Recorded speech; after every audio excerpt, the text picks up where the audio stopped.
वो ईश्वर सिर्फ भारत के लोगों का ईश्वर नहीं है, वो समस्त सृष्टि का रचनाकार है, समस्त ब्रह्मांड का पालने वाला है। तो उसने उसके नज़दीक सारे इंसान एक जैसे, सबको एक जैसा तरीका बताया है। हमने आकर के लोगों को धर्म के आधार पर, भाषा के आधार पर, जात के आधार पर, ऊंच नीच के आधार पर भेद डाला और ईश्वर के बंदों को जो है हम नफरत बांटी। मैं 12वीं में पढ़ता था तो जब मैंने देखा कि असल में मैं किसकी उपासना कर रहा हूँ, अपने हाथों से बनाए हुए मेरे ईश्वर, मेरे भगवान मुझे क्या फ़ायदा पहुँचा सकते हैं। ईश्वर वो होता है कि बिस्मिल्लाहिर्रहमानिर्रहीम, कुल हुवल्लाहु अहद, अल्लाहुस समद, लम यलिद व लम यूलद व लम यकुल लहू कुफुवन अहद, कि जाओ लोगों से मेरा परिचय करवाओ।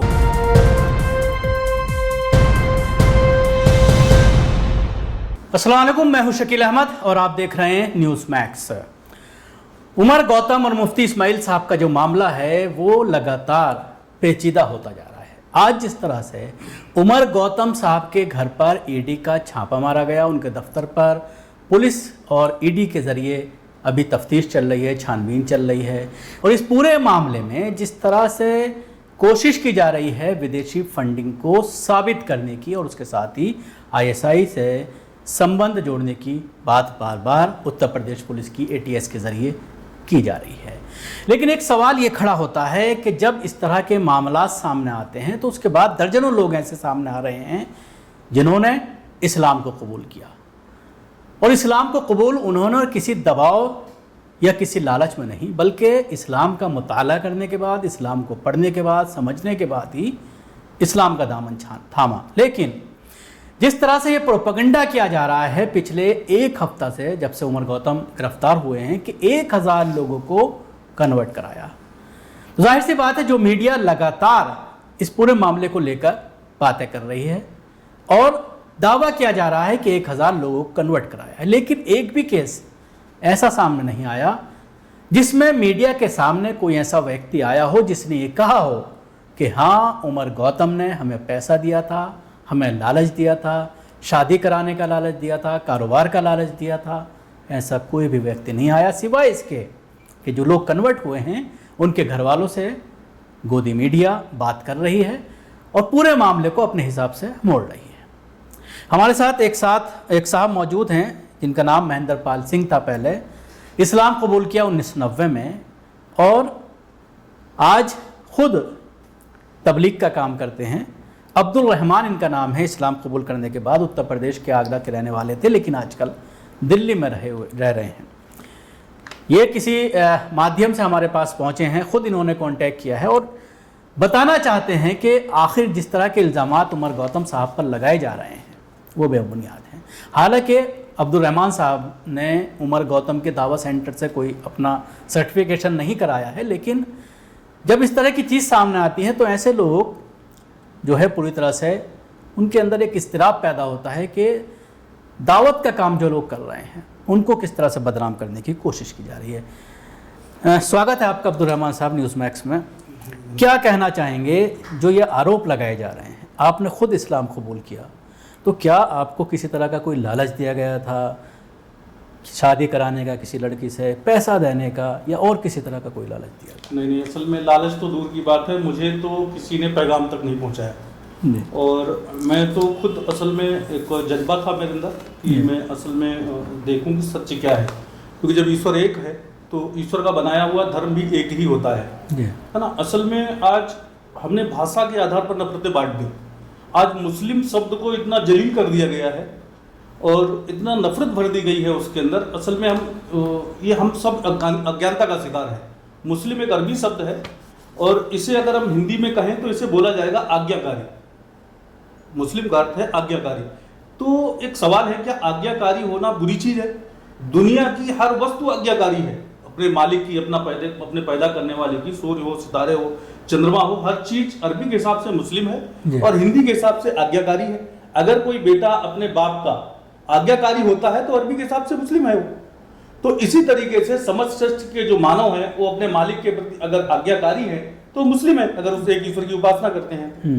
तो यही एक चीज जब हमें लोगों तक पहुंचानी है और लोगों को सत्य से परिचित करवाना है, तो यही चीज जब मेरी समझ में आई तो मैं इस्लाम की तरफ आकर्षित हुआ। तो आप हमारे यहाँ आए हैं, क्या चीज़ आपको लेकर के आई? किस चीज़ ने आपको पहचान किया कि मुझे जाना चाहिए स्टूडियो में, बात करनी चाहिए, ख़ास तौर से जिस तरह से उमर गौतम का मामला गरमाया हुआ है? असल में बस आज लड़ाई असल में बस वही जो मैंने अभी आपसे बताई कि भाषा के आधार पर है। असल में लड़ाई धर्म के आधार पर हमें जो जरूर देखने को मिल रही है। धर्म के आधार पर लोग नफरत बोल रहे हैं, लेकिन धर्म में इस चीज़ की शिक्षा नहीं देता।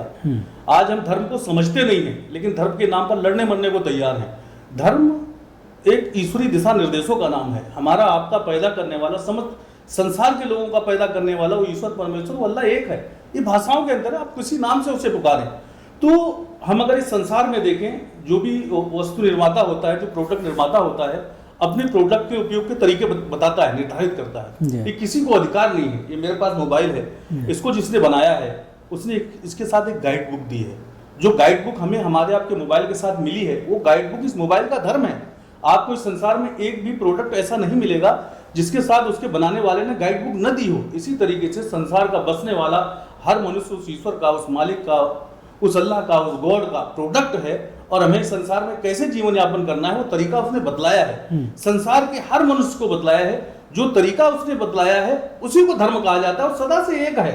वो ईश्वर सिर्फ भारत के लोगों का ईश्वर नहीं है, वो समस्त सृष्टि का रचनाकार है, समस्त ब्रह्मांड का पालने वाला है। तो उसने उसके नजदीक सारे इंसान एक जैसे, सबको एक जैसा तरीका बताया है।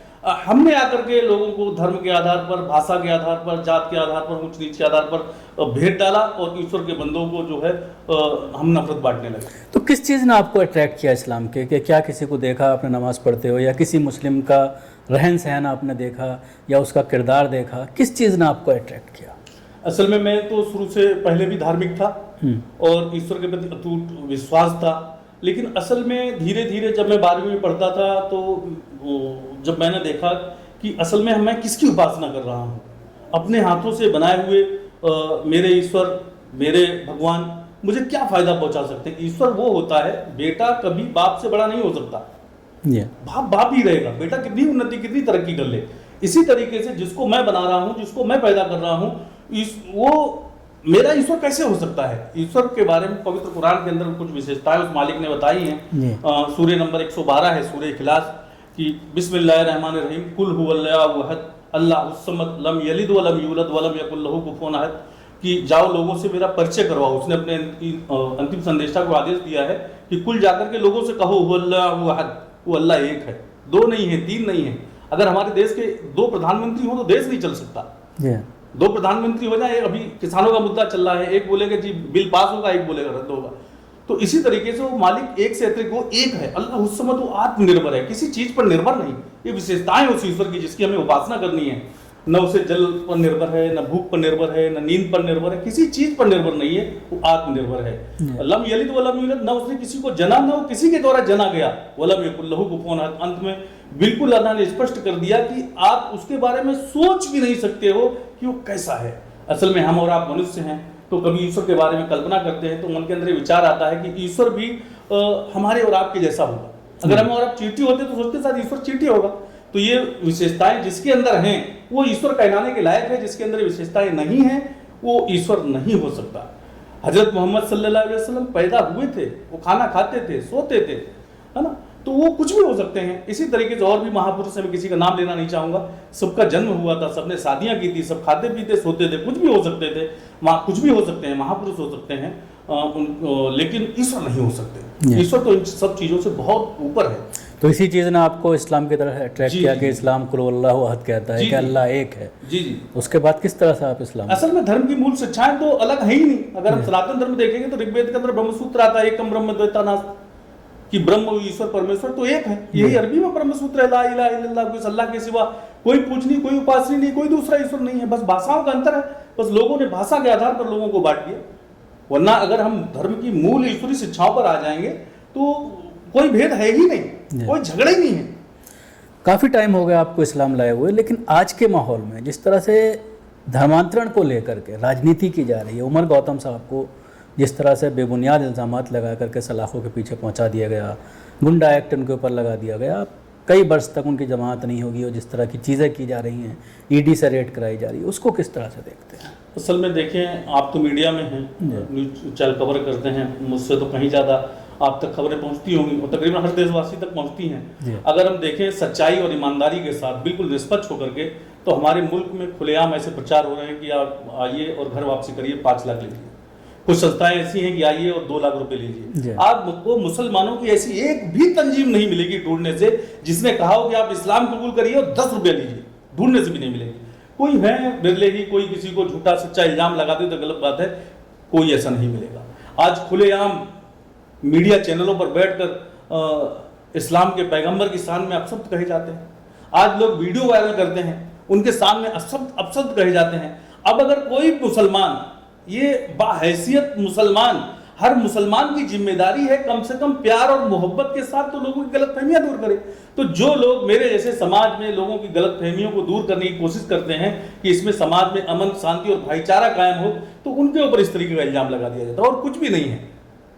एक सवाल आपने बहुत अच्छी बात कही कि हम लोग अपने किरदार से लोगों को पेश करें कि हम मुसलमान हैं, आप इस्लाम में दाखिल हुए, लेकिन बार बार ये बात सामने आती है कि मुसलमान खुद इस्लाम पर नहीं चल रहा, अपने किरदार से लोगों को नहीं बता रहा।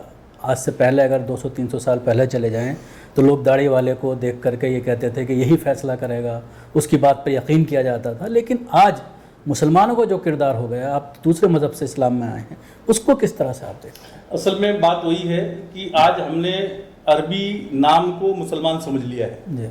आज हमने मुस्लिम, मैं पहले बता चुका, मुस्लिम अर्थ है आज्ञाकारी होना, अपने पैदा करने वाले पालनहार का आज्ञाकारी होना।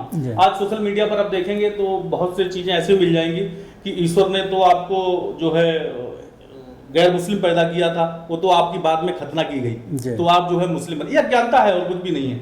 असल में मुस्लिम होने के लिए खतना की आवश्यकता नहीं है। एक बिना खतना का इंसान भी बेहतरीन मुस्लिम हो सकता है। वो तो ईश्वर पवित्र है, पवित्रता को पसंद करता है, इसलिए उसने कुछ नियम और दिशा निर्देश तय किए हैं। अब अगर खतना नहीं करवानी तो नाखून भी मत कटवाइए, बाल भी मत कटवाइए, तो सब कुदरत की तरफ से है। पवित्र, वो मालिक पवित्र है, पवित्रता को पसंद करता है। जिस तरीके से उसने नाखून काटने के आदेश दिए हैं, इस तरीके से उसने खतना के आदेश दिए हैं, अनचाही जगह के बालों के आदेश दिए हैं। तो ये चीजें हैं। मुसलमान के घर में पैदा होना मुस्लिम नहीं है कि कोई अगर किसी का बाप डॉक्टर है, उसके घर में बेटा पैदा हुआ, क्या डॉक्टर पैदा होगा? यकीनन नहीं पैदा होगा। बाप डॉक्टर है। अगर बेटे को डॉक्टर बनना है तो उसे तमाम कर्म करने पड़ेंगे, तमाम डिग्रियां लेनी पड़ेंगी, वो प्रैक्टिकल करना पड़ेगा जो उसके बाप ने किया। इसी तरीके से अगर किसी का बाप मुस्लिम है तो है, बेटे को तमाम काम करने पड़ेंगे जो अंतिम ईश्वरीय संदेष्टा की शिक्षाओं से मिलते हैं, और उनकी शिक्षाओं पर अनुसरण करने के बाद ही जो है कोई इंसान बेहतरीन मुसलमान बन सकता है।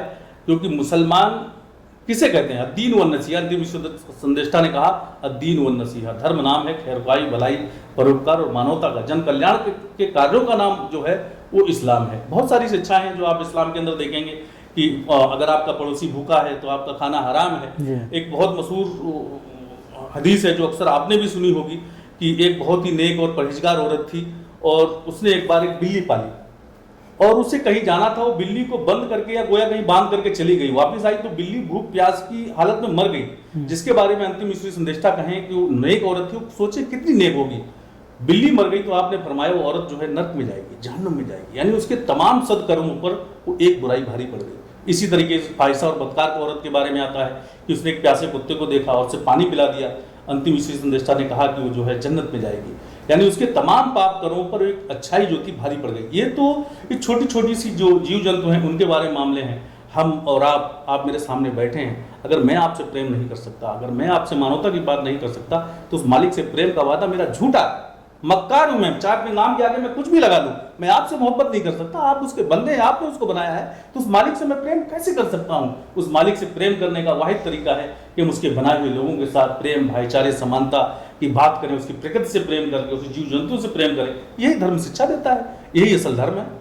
एक आखिरी सवाल करना चाहूँगा, इस्लाम लाने के बाद ख़ास तौर से ख़ानदान की तरफ से, घर वालों की तरफ से या बिरादरी की तरफ से किस तरह की परेशानियों का सामना किया? जी, बहुत सारी परेशानियाँ आई। असल में ज़मीन जायदाद से इंसान को वंचित कर दिया गया मुझे, और बहुत सारी चीज़ें हैं, लेकिन असल में जब सत्य समझ में आ जाए तो ये चीज़ें कोई मायने नहीं रखती। मैं एक पैगाम, एक मैसेज देना चाहूँगा तमाम लोगों को कि हम अपने असल जीवन के उद्देश्य को समझें। आपस में झगड़े, नफरत न करें, ये अधर्म है, धर्म नहीं है। देखिए, हम अपने और आप जीवन में रोज़ एक चीज़ को बोलते हैं, हम एक मकान बनवाते हैं, मकान के आगे अपने नाम के आगे निवास लिखते हैं, अब्दुल रहमान निवास। आपको मालूम निवास का क्या अर्थ है? निवास का अर्थ अक्सर लोगों से पूछो तो ये बोलेंगे रहने की जगह। रहने की जगह नहीं होती है। असल में जिस शब्द के भी आगे नी लग जाता है उसका तात्पर्य नहीं से होता है, जैसे निःशुल्क, निरोग, निर्दोष, ऐसी निवास, रहने की जगह नहीं। हमने अपने दरवाजे पर नेम प्लेट लगवाई अब्दुल रहमान निवास, यानी अब्दुल रहमान के रहने की जगह नहीं है। लेकिन जैसे ही अब्दुल रहमान की मृत्यु हो जाती है हम निवास में से फौरन नी को काट कर अलग कर देते हैं और क्या कहते हैं, अब्दुल रहमान स्वर्गवासी। यानी कोई भी मनुष्य आपको ऐसा नहीं मिलेगा जो स्वर्ग निवासी कहता हो। वो वास है, उस वास की तैयारी के लिए ये निवास है और उस वास में उसी मनुष्य को, स्वर्ग में उसी मनुष्य को प्रवेश मिलेगा जिससे संसार में रहते हुए अपने पैदा करने वाले उस पालनहार सच्चे मालिक को पहचाना होगा और उसके आदेशानुसार जीवन व्यतीत किया होगा। इसी को मुस्लिम कहते हैं, इसी को मुस्लिम कहते हैं, इसी को हिंदी में आज्ञाकारी कहते हैं। शुक्रिया अब्दुल रहमान साहब हमसे बात करने के लिए थे। अब्दुल रहमान साहब जो हमसे बात कर रहे थे इस्लाम धर्म अपनाने के बाद जिस तरह से इन्होंने बहुत सारी ऐसी बातें कहीं जो लोगों को दिशा निर्देश देने के लिए काफ़ी हैं और ये बताने के लिए काफ़ी हैं कि इस्लाम किस तरह का मज़हब है, इस्लाम एक मोहब्बत का मज़हब है और जो इस्लाम के पैगामात हैं उस पर चलना दरअसल यही इस्लाम है और यही मुसलमान का मेन कर्तव्य है। लेकिन मुसलमान इन सब कर्तव्यों को, इन सब चीज़ों को भूल चुका है और इस्लाम के मूल से हटता चला जा रहा है, जिसकी वजह से लोगों के अंदर तरह तरह की भ्रांतियां पैदा हो रही हैं। शुक्रिया। आपको हमारी कोशिश कैसी लगी ज़रूर बताएं। हमारे YouTube चैनल को सब्सक्राइब करना ना भूलें, इसके साथ ही बेल आइकन ज़रूर दबाएं। धन्यवाद। सभी अहम खबरों के लिए न्यूज़ MX को सब्सक्राइब करें, साथ ही बेल आइकॉन को जरूर दबाएं। लाइक, शेयर, कमेंट करना ना भूलें।